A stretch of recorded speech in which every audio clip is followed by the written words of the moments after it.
কি করেন? ভাই লাশটা একটু ডাইকা থুই। এই লাশ ঢাকবেন এই একটা ভাঙ্গা টিন দিয়া? কি করবো, খানে করে তো মারি দিব। বৃষ্টি পড়তেছে, আবার তো বৃষ্টিটা বন্ধ। শুনছেন কথা? মারাই গেছে, একটু পরে মাটি দিবে, এই জন্য যে তার কপালে জুটছে এটা একটা টিন। অথচ ইনি বাড়ি করে দিয়ে গেছেন, বাড়ির চলমান কাজ। কার জন্য কি করবেন? দুনিয়ার বুকে অর্থ সম্পদ আপনি ইনকাম করতে পারবেন, কিন্তু কার জন্য করবেন? নিজের জন্য? আপনি যদি মনে করেন আপনি নিজের জন্য ইনকাম করতেছেন, জায়গা জমি অর্থ সম্পদ তৈরি করতেছেন, তাহলে ইনাকে দেখেন, বৃষ্টি পড়তেছে, লোকটা মারা গেছে, সবাই কিন্তু কান্নাকাটি করতেছে ঘরের মধ্যে নিরাপদ জায়গায়। হ্যাঁ, কেউ বৃষ্টিতে ভিজতেছে না। এই লোকটা বৃষ্টিতে ভিজতেছে, এই লোকটা বৃষ্টিতে ভিজতেছে। এ বাড়ির মালিক নাইনি? এ বাড়ির মালিক না?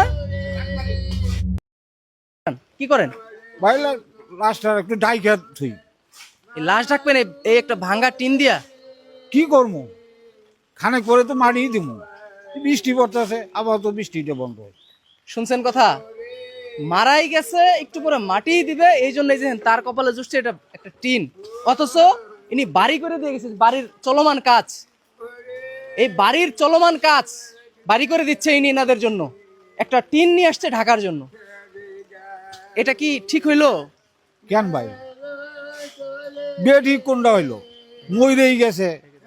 হ্যাঁ, একটু ডাইকে দেই আমি। ঠিক আছে, ঢাকেন। আসলে মানে আমি হতভম্ব হয়ে গেছি, ব্যক্তিগতভাবে আমি হতভম্ব হয়ে গেছি। দেখেন, এই টিনের নিচে একটা লাশ, একটা লোক মারা গেছে, তাকে টিন দিয়ে ঢেকে রাখা হয়েছে। তারই আত্মীয় স্বজন, তারই ভাই তাকে এরকম একটা ভাঙ্গা টিন দিয়ে ঢেকে রাখছে যাতে বৃষ্টিতে লাশটা না ভিজে। আমরা একটু কথা বলার চেষ্টা করি। আপনার কি হয়? পিতা হয় গো। আপনার বাবা? হ্যাঁ, আপনি যে মারা গেল, আপনারা তো সবাই ঘরের মধ্যে আছেন, লাশটা ভিজাচ্ছেন, ওই যে একটা টিন দিয়ে ঢাকলো। এখন কি করে যাবো বৃষ্টির দিন? আমি কি করবো এখন? অর্থ সম্পদ ইনকাম করেন, করার আগে ভাইবা করবেন যে এইটা আপনার কাজে আসবে কিনা। দান সৎকা করা, গরিব মানুষের পাশে দাঁড়ানো, নিজের উপার্জন থেকে অসহায় মানুষকে দেওয়া, এই কাজগুলো খুব করবেন, এইগুলাই সাথে যাবে। আর দুনিয়ায় থাকতে আপনি মারা যাওয়ার পরে যে এই অবস্থা হইতেও পারে। হ্যাঁ, এই অবস্থা হইতেও পারে। দেখছেন না, এই যে একটা মানুষ নিঃশ্বাস চলে গেছে, উনি টিনের নিচে। হ্যাঁ, আপনি ব্যাপারটাকে কিভাবে দেখতেছেন একটু বলেন তো? আসলে খুব মর্মাহত একটা বিষয়। যেই ব্যক্তি বাচ্চা কাচ্চা ছেলেবেলের জন্য এত কিছু করে গেল, তার নিঃশ্বাসটা ত্যাগ হওয়ার পরে তাকে মাঠের উঠানের মাঝে রেখে দিছে, বৃষ্টিতে ভিজতেছে, অথচ যারা কান্না করতেছে তারা ঘরে বসে। এটা কি ঠিক? আমার মনে হয় এটা ঠিক নয়। কার জন্য কি করবে? আসলে পৃথিবীটা এইরকমই। আজকে আমিও যদি চলে যাই, আমাকে এইভাবে রাখা হবে। আমি কার জন্য কি করব? এই জন্যে আমরা সবাই সচেতন হব, অন্তত পক্ষে বাইসে থাকা অবস্থায় যেন এমন কিছু করে যাই মানুষ যেন অনুতপ্ত বোধ করে।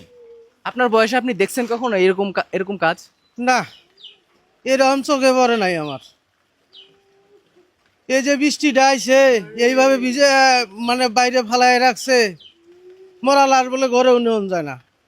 তাহলে দেখেন, এত কিছু করার পরেও তার ঘরে সে শুইতে পারতেছে না, এরকম অবস্থা হয়ে গেছে গা। আমিও দেখি না, জীবনেও না এরকম কাজ কোথাও দেখি নাই।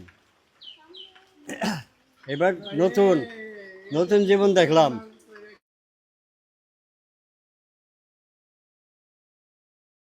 আপনার জন্য সবাই কাঁদবে, এটা নিয়ম। আপনি মারা গেলে আপনার জন্য সবাই কাঁদবে, এটা নিয়ম। কিন্তু এমন কিছু করবেন না যার জন্য মারা যাওয়ার পরে আপনার এই অবস্থা হয়। দুনিয়াদারি করেন, দুনিয়াদারি করা ভালো, তবে বুঝে শুনে করবেন।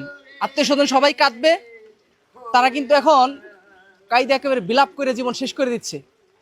কিন্তু কষ্টের বিষয় এই যে এটা, আমার আর কিছু বলার নাই। ঠিক আছে, ভালো থাকবেন সবাই।